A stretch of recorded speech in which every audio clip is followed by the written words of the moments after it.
പ്രിയമുള്ള അധ്യക്ഷൻ സഖാവ് ശശിയേട്ടൻ, നമ്മുടെ പരിപാടി ഉദ്ഘാടനം ചെയ്തിട്ടുള്ള പാർട്ടിയുടെ കേന്ദ്ര കമ്മിറ്റി അംഗം സഖാവ് പ്രിയപ്പെട്ട ശൈലജ ടീച്ചർ, ജില്ലാ സെക്രട്ടറി റഫീഖ് ഉൾപ്പെടെയുള്ള വേദിയിലെ പാർട്ടി നേതാക്കളെ,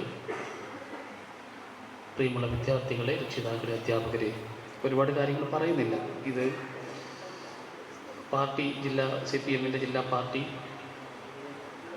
സംഘടിപ്പിച്ചിട്ടുള്ള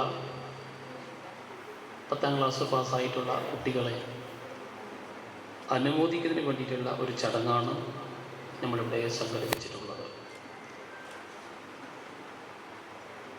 പ്രത്യേകിച്ച് ഇത് സംഘടിപ്പിക്കാനുള്ള കാര്യങ്ങളും ടീച്ചർ പറഞ്ഞു കഴിഞ്ഞു. ചുരൽമല ദുരന്തവുമായി ബന്ധപ്പെട്ടിട്ടാണ് കാര്യങ്ങളുള്ളത്. ഞാൻ ഒരുപാട് പറയുന്നില്ല. ഇപ്പോൾ ഈ കഴിഞ്ഞ 10 വർഷമായിട്ട് അങ്ങനെയാണ്. കഴിഞ്ഞ 10 വർഷമായിട്ട് പല തരത്തിലുള്ള ദുരന്തങ്ങളെ നേരിട്ടുകൊണ്ടാണ് കേരളത്തിലെ ഗവൺമെൻറ് മുന്നോട്ട് പോയിക്കൊണ്ടിരിക്കുന്നത്. ആരോഗ്യമന്ത്രി ടീച്ചറായിരിക്കുന്ന സമയത്താണ് വലിയ രീതിയിലുള്ള കോവിഡിൻ്റെയും നിപ്പയുടെയും പ്രളയത്തിൻ്റെയും ഒക്കെ അതിജീവനം ഈ സംസ്ഥാനം നേരിട്ടത്. തുടർന്നാണ് മറ്റൊരു ദുരന്തം, ചൂരൽമല ദുരന്തം നമ്മുടെ മുമ്പിലേക്ക് കടന്നു വന്നു.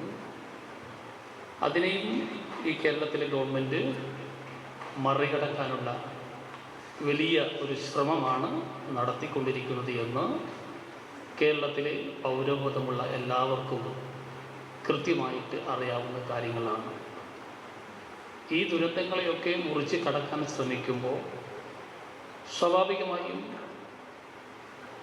ചെറിയ ചെറിയ പോരായ്മകൾ ഇടയ്ക്കിടയ്ക്ക് സംഭവിക്കുന്നു എന്നുള്ളത് മറച്ചു വെക്കുന്നില്ല. എങ്കിലും ആ കാര്യങ്ങൾ കൂടി പൂർത്തീകരിച്ചുകൊണ്ട് ഈ ഗവൺമെൻറ് മുന്നോട്ട് പോകും. മറ്റൊരു കാര്യം അവസാനമായിട്ട് പറയാനുള്ള കാര്യം ചൂരൽമല പുനരധിവാസമാണ്. അപ്പോൾ ആ പുനരധിവാസത്തിൻ്റെ പ്രവർത്തനം വൈകിയത് സംബന്ധിച്ച് പ്രിയപ്പെട്ടവർക്ക് കുറച്ച് വിഷമം ഉണ്ടാക്കിയിട്ടുണ്ടെന്ന് അറിയാവുന്ന ഒരാളാണ് ഞാൻ. കാരണം നേരത്തെ തുടങ്ങേണ്ടതായിരുന്നു. പക്ഷേ ഭൂമി ഏറ്റെടുക്കുന്ന നടപടിക്രമങ്ങൾ വളരെ വളരെ സങ്കീർണമായി സുപ്രീം കോടതി വരെ പോകേണ്ടി വന്നു. ഇപ്പോഴും അവസാനിച്ചിട്ടില്ല കോടതി നടപടികൾ. അതാണ് പുനരധിവാസം വൈകാനുണ്ടായിട്ടുള്ള ഒരു സാഹചര്യം എന്ന് പറയുന്നത്. ഏതായാലും നമ്മളത് പ്രവർത്തനം ആരംഭിച്ചു.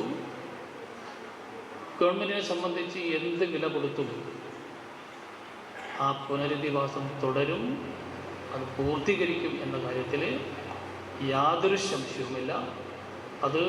അതിനുള്ള കാര്യങ്ങൾ പറയുമ്പോൾ ഈ സാമ്പത്തിക പ്രതിസന്ധികൾ വരും. ആ സാമ്പത്തികമൊക്കെ കൃത്യമായി കണ്ടുകൊണ്ട് തന്നെയാണ് നമ്മൾ പുനരധിവാസത്തെ മുന്നോട്ട് കൊണ്ടുപോകുന്നത്. ഗവൺമെൻറ്റിനെ സഹായിക്കാൻ ഒരുപാട് മനുഷ്യസ്നേഹികൾ മുന്നോട്ട് വന്നിട്ടുണ്ട്. അവരുടെ സഹായവും നമ്മുടെ സംസ്ഥാനത്തിൻ്റെ സഹായവും എല്ലാം ലഭ്യമാക്കിക്കൊണ്ട് നമ്മൾ പ്രവർത്തനം തുടരുക തന്നെ ചെയ്യും. അത് പൂർത്തീകരിക്കും. ഇവിടെ പ്രിയപ്പെട്ട വിദ്യാർത്ഥികളെയും അധ്യാപകരെയും രക്ഷിതാക്കളെയുമാണ് നമ്മൾ അഭിനന്ദിക്കുന്നത്. ഇവിടെ പ്രത്യേകമായി അഭിനന്ദിക്കാനുള്ള ഒരു കാരണം എന്ന് പറയുന്നത് ഒരു പ്രത്യേക സാഹചര്യം ഇതിലുണ്ട്. ഇവരൊക്കെ ഒരു സ്വന്തം വീടുകളിൽ നിന്നിട്ടോ അല്ലെങ്കിൽ ഒരു സന്തോഷകരമായിട്ടുള്ള ഒരു അന്തരീക്ഷത്തിൽ നിന്നോ പഠിച്ച് പരീക്ഷ പാസ്സായവരല്ല. ആ ദുരന്തമുഖത്തിൽ നിന്ന് രക്ഷപ്പെട്ടു വന്ന് താൽക്കാലികമായി നമ്മൾ പുനരുദ്ധരിച്ചിട്ടുള്ള വീടുകളിൽ നിന്ന് ലഭ്യമായിട്ടുള്ള അന്തരീക്ഷത്തിൽ നിന്ന്, സാഹചര്യത്തിൽ നിന്ന് വലിയ ഒരു എഫേർട്ട് എടുത്തുകൊണ്ടാണ് നിങ്ങളെല്ലാവരും ഈ 10ാം ക്ലാസ് പരീക്ഷ പാസ്സായിട്ടുള്ളത്.